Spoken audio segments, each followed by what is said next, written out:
di Pilpres tahun 2024 itu diporak-porandakan, orang kelaparan yang rakus minta jatah dengan cara tidak menjadi presiden boneka yang disetir oleh mantan presiden.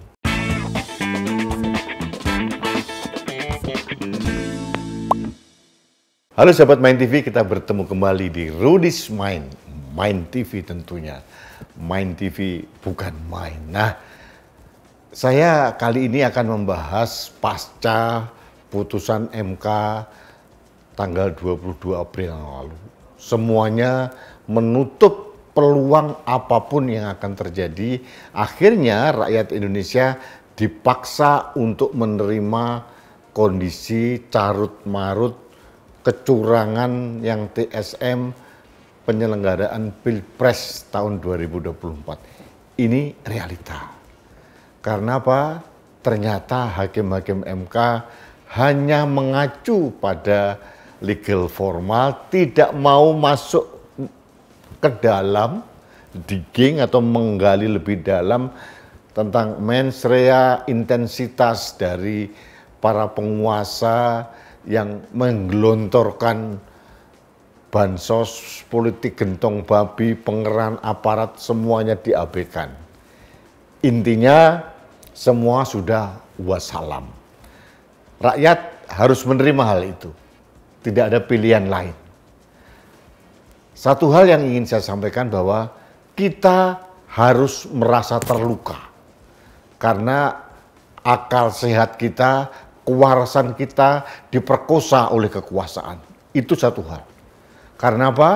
Yang kita perjuangkan itu bukan nama si A, si B, si C harus jadi ini, jadi itu. Tidak. Yang kita perjuangkan adalah tegaknya demokrasi dan semangat reformasi bersih berkobar di negeri ini.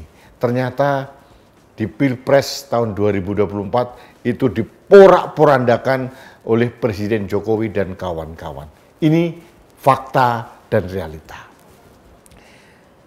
Nah, berikutnya pada saat kita sudah merasa terluka, apa yang harus kita lakukan sekarang? Saya merasa kita tidak boleh lagi percaya dengan politisi. Mohon maaf, dengan segala hormat.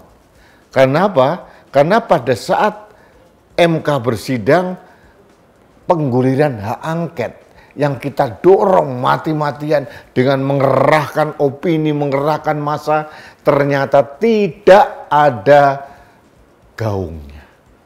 Para politisi sudah menjadi seorang oportunis dan pragmatis. Mereka tidak bisa kita harapkan untuk menggulirkan hak angket. Jadi yang pertama kita merasa terluka, berikutnya kita tidak boleh percaya lagi dengan politisi, dan kita sebagai civil society harus tetap merawat semangat kita untuk menegakkan kembali demokrasi yang hancur lebur ini. Kita akan melihat dalam beberapa bulan ke depan, Pak Prabowo akan dikerubuti dengan banyak kepentingan.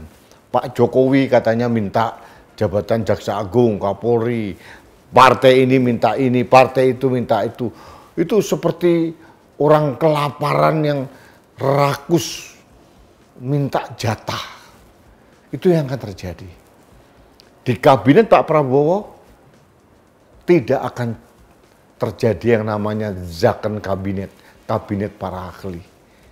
Yang terjadi adalah kabinet bagi-bagi kursi semata.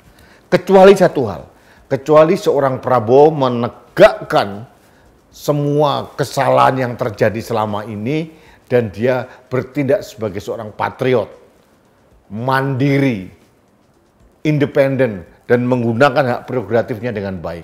Dengan cara tidak menjadi presiden boneka yang disetir oleh mantan presiden. Kalau Pak Prabowo melakukan hal itu, artinya demokrasi kita masih ada harapan. Kalau tidak, terpaksa kita harus tetap bersuara. Harus menyadarkan rakyat di komunitas yang terkecil dalam klaster-klaster masyarakat bahwa kita membutuhkan demokrasi. Pilpres tahun 2024 harus kita catat dan kita sampaikan kepada masyarakat adalah sejarah kelam penghancuran demokrasi dan semangat reformasi. Itu yang harus kita sampaikan kepada rakyat. Agar rakyat tersadar dan tidak mengulangi hal yang sama di waktu yang akan datang. Sahabat Main TV, kenapa saya mengatakan demikian? Karena rusaknya demokrasi itu benar-benar membuat semua kehidupan kita itu berantakan. Kalau kita lihat sekarang, apa yang terjadi? Public trust terhadap MK hancur. Public trust terhadap Jokowi sebagai presiden juga hancur luluh lantak. Yang terjadi mereka suka-suka saja. Dan nepotisme itu harus dijadikan barang haram di negeri ini. Jangan kita permisif terhadap nepotisme, sekecil apapun. Baik itu di eksekutif maupun di legislatif.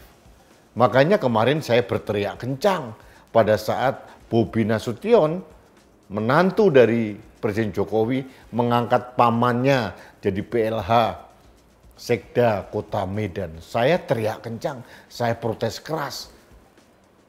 Inilah bentuk nepotisme yang telanjang, terbuka, dipamerkan kepada kita semua. Dan itu harus kita lawan. TAP MPR tentang pemberantasan KKN masih berlaku. Sahabat Main TV, yang terakhir ingin saya sampaikan bahwa kita sebagai pejuang demokrasi harus meletakkan peran sejarah kita. Dengan cara apa? Dengan cara menyampaikan kepada lingkungan terkecil kita di keluarga maupun di komunitas yang kecil bahwa etika dan moral kebangsaan ini harus kita tumbuh kembangkan kembali. Dan kita harus memberikan contoh bahwa ambruknya etika dan moral kebangsaan itu terjadi pada saat penyelenggaraan Pilpres tahun 2024. Itu sejarah yang harus kita sampaikan. Sekelam apapun. Bukan untuk memprovokasi, tapi untuk memberikan edukasi dan mitigasi. Jangan sampai kejadian serupa terulang kembali. Jadi kalau ada pertanyaan ke saya, pasca Pilpres 2024, what's next? Apa yang harus kita lakukan? Tadi, kita boleh merasa terluka. Itu manusiawi. Agar kita sadar untuk menyembuhkan luka itu. Yang kedua, jangan percaya lagi dengan politisi. Kita sering dikadali, penguliran hak angket ternyata hanya kita di PHP. Itu yang terjadi. Berikutnya kita harus menyampaikan sejarah kepada para generasi muda, lingkungan terdekat kita, bahwa sejarah kelam perjalanan demokrasi terjadi di Pilpres tahun 2024 dan kita memitigasi mereka untuk satu hal yang paling penting, jangan sampai sejarah itu terulang kembali. Itu saja yang ingin saya sampaikan pada kesempatan ini. Kita bertemu kembali dalam Rudy's Mind berikutnya. Sampai jumpa.